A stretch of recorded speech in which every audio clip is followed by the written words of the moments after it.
Hello, and welcome to Tokupolis Elementary's first ever Halloween costume party, students. I assume since you're here virtually, you didn't come for costumes, but to hear the complete history of Mummy Man, the creepy Kaijin from episode 12 of Ultraman. That's great, but be sure to also stick around after class today, because I really want to show you my Halloween costume. If I do say so myself, I think it looks really amazing.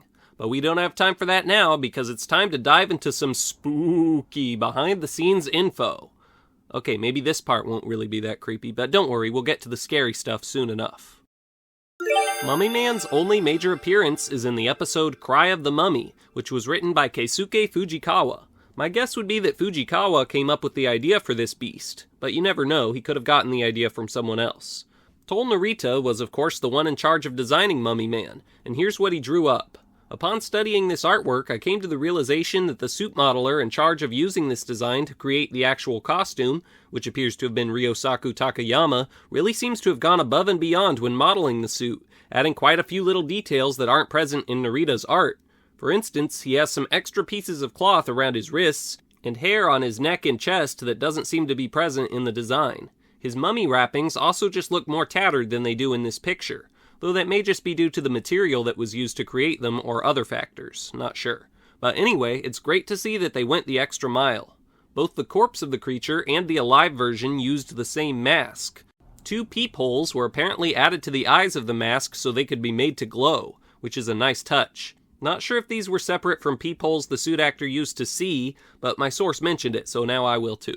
Speaking of the suit actor, there were possibly 2 different people that played the Mummy Man for different shots. Hideo Mangetsu was the main person in the suit, but according to him, he couldn't remember if he did it all or not, and Ryosaku Takayama once mentioned that someone named Onaka played the Mummy Man, so this guy may have handled some of the scenes. Mummy Man's name is pretty self-explanatory, but they don't call him by that name in Japan. There he is called Mira Ningen, which does mean Mummy Man or Mummy Human, but doesn't use the English words. But it seems like in English-speaking areas, everyone decided to go with the translated version, so I'll use it as well.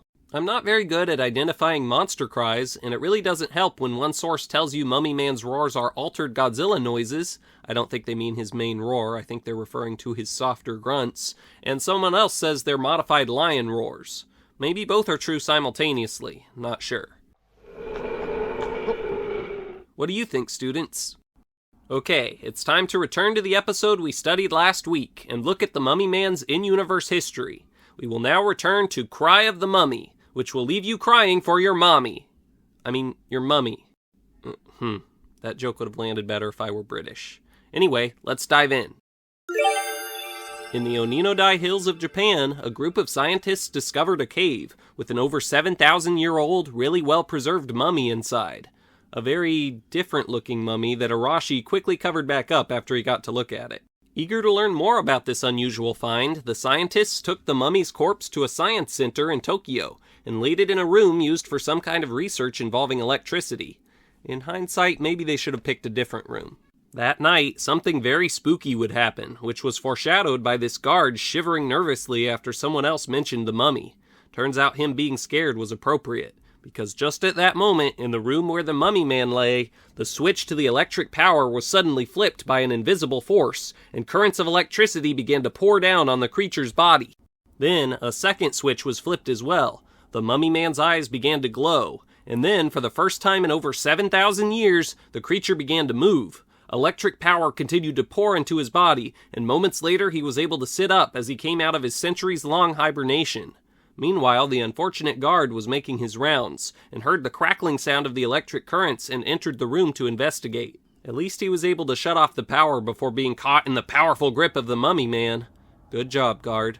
The other guy, who was apparently also a guard, heard Mummy Man's growls from a few floors below, and quickly made his way up to see what was up, and found himself in a pretty scary situation. The man froze in terror and then stumbled backwards down the stairs without turning away from the beast. Side note, for some reason the man looks like a giant in this shot. I think that's because this little compartment thing in the wall looks like a door, creating an optical illusion. Anyway, the guy was apparently too terrified to get up and run away, but luckily not too scared to press this alarm button. He did so just in the nick of time, because following this, the Mummy Man showed off his signature ability, the power to unleash electric rays from his eyes. The next portion of the Mummy Man's story happened off-screen. He made his way down to a sewer, broke through a locked gate with sheer strength, and killed 2 policemen along the way. The SSSP was notified and joined forces with the police, who had blocked all entrances to the sewer.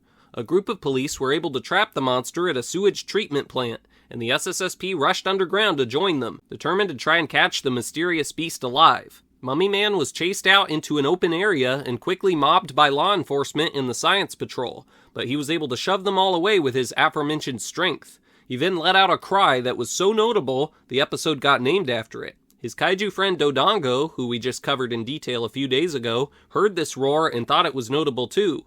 Notable enough to start bursting out of the Oninodai Hills to make his way over to help the Mummy Man. But turns out Dodongo was quite a bit too slow to be of any help. Anyway, Mummy Man began behaving like a trapped animal and roared at the riot police who had surrounded him.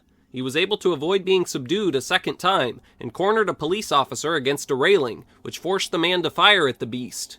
But this just escalated the problem, as the monster began using his electric beams to kill several men in response. He also made another loud cry, probably also intended for Dodongo, as he grasped the area he'd been shot. At this point, lives were being lost in the attempt to catch the beast alive, so Captain Muromatsu was forced to give the order to take the Mummy Man out. Arashi ran forward with his spider shot and blasted the monster 3 times, which was enough to finish it off. But the SSSP's work for the day was only just getting started. If you'd like to see what happened next, be sure to check out this video.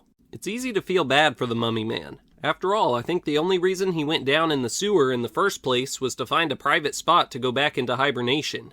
But at the same time, he did take at least 2 people out without being provoked right after waking up, so he probably had it coming to him. Notably, Mummy Man is one of the rare few monsters in the Ultra series that never got to fight an Ultraman, at least in a major appearance. Moving on to minor appearances, a Mummy Man under the control of Chaos Header sorta fought an Ultra in one stage show from 2001, in which he commanded Dodongo to fight Ultraman Dyna. And then he apparently got to fight the original Ultraman for real in a 2007 stage show.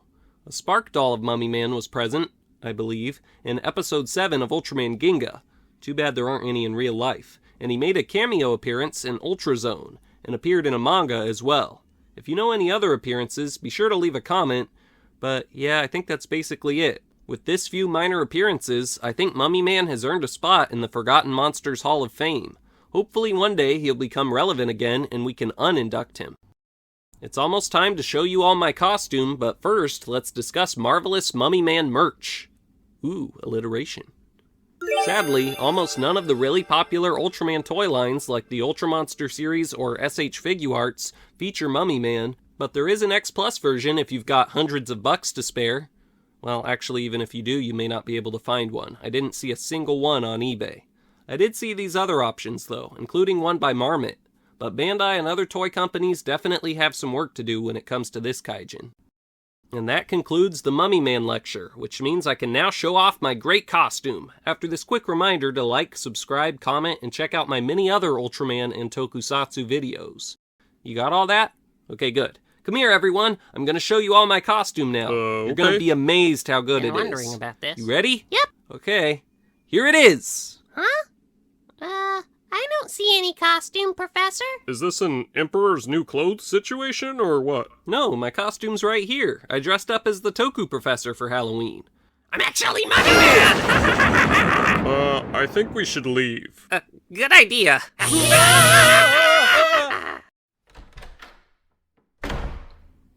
Oh, hi. Thanks for being here, everyone. Ready to learn about the Mummy Man from Ultraman?